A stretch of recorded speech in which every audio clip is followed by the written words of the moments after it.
Please welcome Fen Hampson, Centre for International Governance Innovation.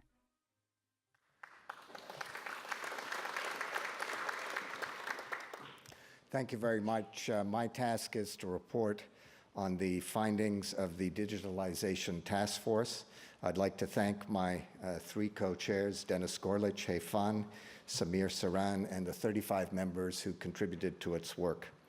As we've just heard, the digital economy faces a significant, perhaps existential challenge that could compromise G20 plans for inclusive growth.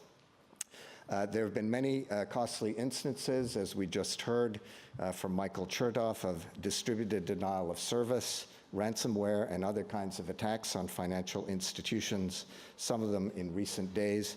That risk is going to grow exponentially as 1 billion users and 50 billion devices come online within the next 5 years. The internet is now the hidden wiring of the global economy. We have to get serious about security. On March 18th of this year, the G20 finance ministers and central bank governors sounded the alarm. The G20 ministers have also noted that they intend to exchange experiences, encourage the development of national privacy strategies, and discuss these issues within the forthcoming Argentine presidency.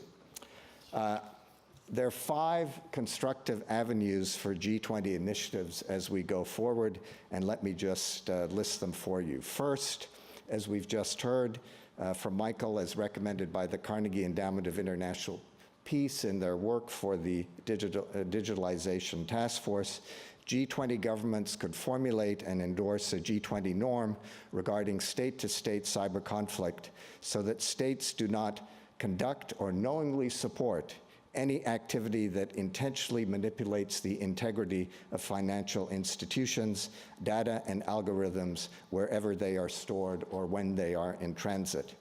Second, the G20 could request G20 ministers and regulators with internet responsibilities to develop options that would look at network risk indicators that also review internet service providers' security provisions and device deployment.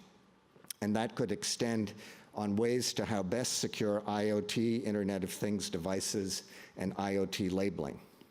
Third, the G20 could request G20 development ministers for options to scale up existing effective initiatives, introduce innovative ideas, how to expand the mandate of existing international institutions to promote internet accountability, affordability, appropriate infrastructure, and appropriate security measures. The G20 itself could also appoint a high-level advisory panel and upgrade the G20 Digital Economy Task Force into a formal G20 working group. Fifth, G20 governments should use blockchain technologies to make themselves more transparent and accountable to citizens in their own governance processes.